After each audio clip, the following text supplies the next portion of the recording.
Subscribe to Shiksha Online and click on the bell icon for more updates.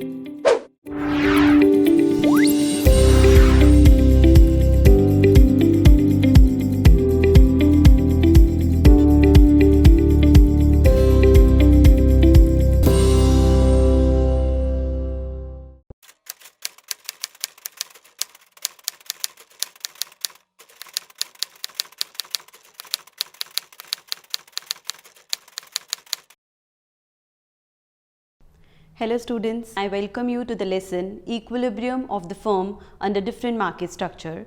We will be discussing topics Introduction, Price Determination under Perfect Competition, Equilibrium of Firm under Perfect Competition, Long Run Industry Supply Curve under Perfect Competition, Allocative Efficiency under Perfect Competition, Equilibrium of the Firm under Monopoly, Price Discrimination Discriminating Monopoly, allocative inefficiency and deadweight loss under monopoly. Long run industry supply curve under perfect competition. Under this we are having three cases. First, long run cost curve in decreasing cost industry, long run cost curve in constant cost industry, and third one is long run cost curve in increasing cost industry. हम पहले point से start करते हैं, that is the decreasing cost industry. Decreasing cost industry का यहाँ पे मतलब है कि हमारी इकोनॉमी में external economies of scale is more than external diseconomies of scale. जो हमारी फर्म्स है वो एक प्रॉफिटेबल सिचुएशन में है जहाँ पे बेनिफिट ज़्यादा है और हमारे ड्रॉबैक्स जो है कम है. इकोनॉमीज ऑफ स्केल का यहाँ पे मतलब है बेनिफिट्स, डिसइकोनॉमीज ऑफ स्केल का मतलब है ड्रॉबैक्स. तो यहाँ पर बेनिफिट्स और ड्रॉबैक्स का कंपैरिजन करके हमें तीनों पॉइंट्स में ये निकालना है कि कहाँ पे बेनिफिट ज़्यादा है, कहाँ पे ड्रॉबैक ज़्यादा है और कहाँ पे दोनों सिचुएशन सेम है. अब हम इन तीनों सिचुएशन को डायग्रामेटिकली देख सकते हैं. As you can see in the figure, this is the case of decreasing cost industry. Decreasing cost industry में आपके जो फैक्टर प्राइसेस चेंज होते हैं वो इस तरीके से चेंज हो रहे हैं कि फर्म को फ़ायदा हो रहा है. अगर हमारी इंडस्ट्री एक्सपैंड करती है तो डिमांड एंड सप्लाई कर्व दोनों ही राइटवर्ड शिफ्ट हो रहे हैं. एंड यहाँ पे you will see that change in supply is more than change in demand. Initially D is your demand curve, S is your supply curve and they are intersecting at point E1 जहाँ से price आता है P, quantity आती है X.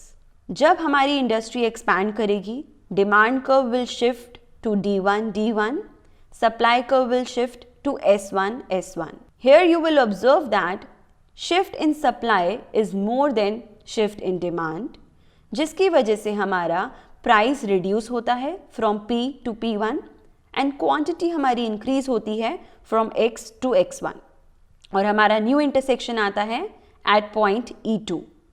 Now, in order to derive the long run supply curve, you will connect E1 and E2 point. And what is the implication here?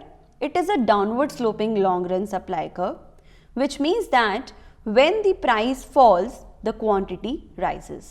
So this is the case of decreasing cost industry.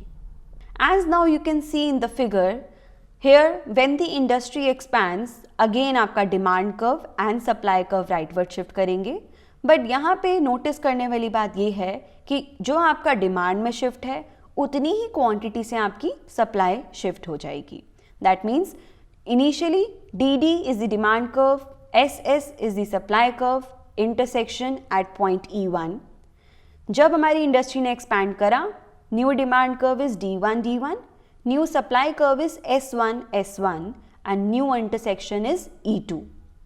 अब again हमें long run supply curve derive करने के लिए E1 और E2 को connect करना है और अब हम जैसे ही इसको कनेक्ट करते हैं तो हम देखते हैं कि long run supply curve is horizontal parallel to x axis. So this is a condition of constant cost industry.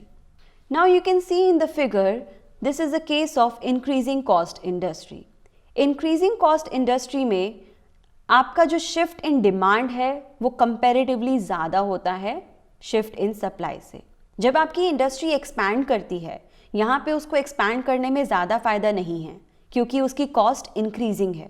तो वहाँ पे आपकी सप्लाई जो है कंपैरेटिवली कम शिफ्ट होएगी as compare to your demand.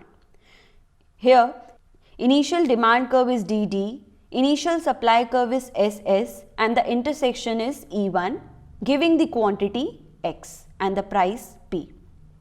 Industry के expansion के साथ new demand curve is now D1 D1, new supply curve is S1 S1 and new intersection is E2 जहाँ से price निकल कर आता है P1 and quantity निकल कर आती है X1. Now in order to derive long run supply curve, आप E1 और E2 को connect करेंगे. Now you will observe that it is an upward sloping long run supply curve. So what is the implication? That जब हमारी industry expand करेगी तो prices increase होने के साथ साथ हमारी quantity भी increase करेगी.